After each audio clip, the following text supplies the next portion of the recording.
अशोक जी का से आज हम बात करने पहुंचे हैं कि राजद की आरजेडी की यहाँ पे क्या प्रतिक्रिया रहेगी, जो भाजपा ने अभी तक चीज़ों को यहाँ पे किया है और यहाँ पे उनकी चुनाव में क्या रहेगी, साथ रहेगा कि उनके प्रत्याशी किस मुद्दों को लेकर यहाँ पे चुनाव लड़ेंगे। तो सर, सबसे पहले मैं आपको नमस्कार कहना चाहूँगा और मैं जानना चाहूँगा सर, आरजेडी ने यहाँ पे जो प्रत्याशियों को अपने उतारा है, आपको क्या लगता है किस हद तक मजबूत प्रत्याशी और किन मुद्दों को लेकर वो चुनाव में आगे बढ़ेंगे? देखिए, अभी मुद्दा पूरे देश का है और इस मुद्दे में हम लोगों ने सामूहिक तौर पर मिलकर ये तय किया है कि हम समाजवादी पार्टी का साथ देंगे। पहले अपना प्रदेश बचाना है। प्रदेश बचाने के लिए हमें एकजुटता रखनी है। हम बिना शर्त समाजवादी पार्टी को समर्थन दे रहे हैं।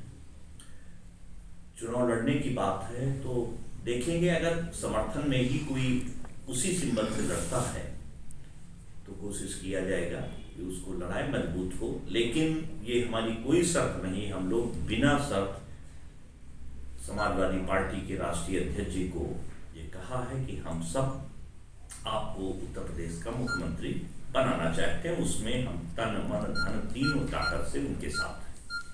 सर, जैसा कि आपने बताया समाजवादी पार्टी से गठबंधन की बात, तो आपसे एक बहुत विशेष बात पूछना चाहूँगा।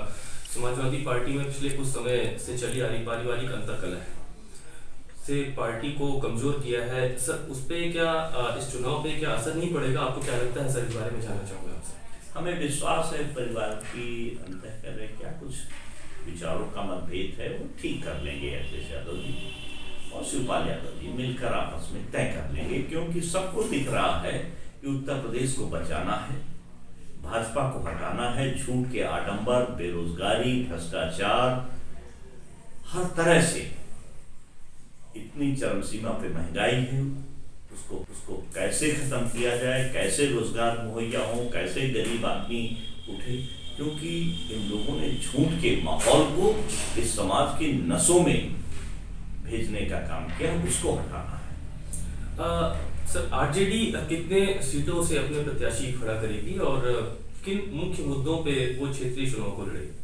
हमने पहले ही कहा कि हमारे को बिना शर्त हम समर्थन दे दिया। हमारा सीटों पे कोई वही नहीं रहा बचा है ना। हम कोई चुनाव, हम पूरी तरह समर्थन दे रहे हैं समाजवादी पार्टी को और हम आपस में बैठ के तालमेल करके बात कर लेंगे। सर, अभी प्रधानमंत्री मोदी जी के द्वारा दिव्य काशी का जो आयोजन किया गया है, काशी कॉरिडोर बना है, आज उसका आयोजन चल रहा है सर, उस विषय में आप क्या कहना चाहेंगे? अगर देखा जाए तो भगवान शिव की धरती पर ये किसी दल का नहीं, किसी वर्ग का नहीं, किसी समाज, ये भारत के गौरव, सभी लोग धार्मिक होते हैं।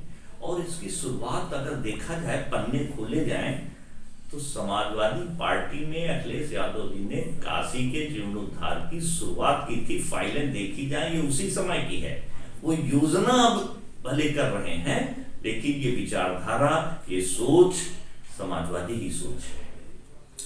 सर, उत्तर प्रदेश में समाजवादी के जो मतदाता हैं और जो आपके व्यक्तिगत मतदाता हैं, उनके लिए आप लोगों का क्या संदेश रहेगा कि इस चुनाव में वो क्या करें ऐसा कि यूपी में बदलाव आए? उत्तर प्रदेश में संपूर्ण मतदाताओं से हमारा अनुरोध रहेगा, सभी वर्ग के, सभी धर्म के, सभी जाति के, कि ये चुनाव उत्तर प्रदेश की मान मर्यादा स्वाभिमान का चुनाव है। ये चुनाव अहंकार के खिलाफ है, ये चुनाव बेरोजगारी के खिलाफ है, ये चुनाव महंगाई के खिलाफ है, ये चुनाव एक दबंगई और झूठ के पुलिंदे के खिलाफ तोड़ना है। इसलिए आप सभी एकजुट होकर, सभी दल के, सभी वर्ग के, सभी धर्म के, सभी जाति के लोग, गरीब अमीर, सभी एकजुट होकर भाजपा को हराने का काम करें, जिससे उत्तर प्रदेश का विकास का पहिया तेजी से चले। कुछ भी नहीं हुआ है, केवल आश्वासन, पूरी योजनाएं, सब कुछ है, बस और कुछ नहीं हुआ। चुनाव में सभी पार्टियों ने अपनी कमर कस रखी है, अपनी पार्टी को जिताना है और भाजपा को हटाना है।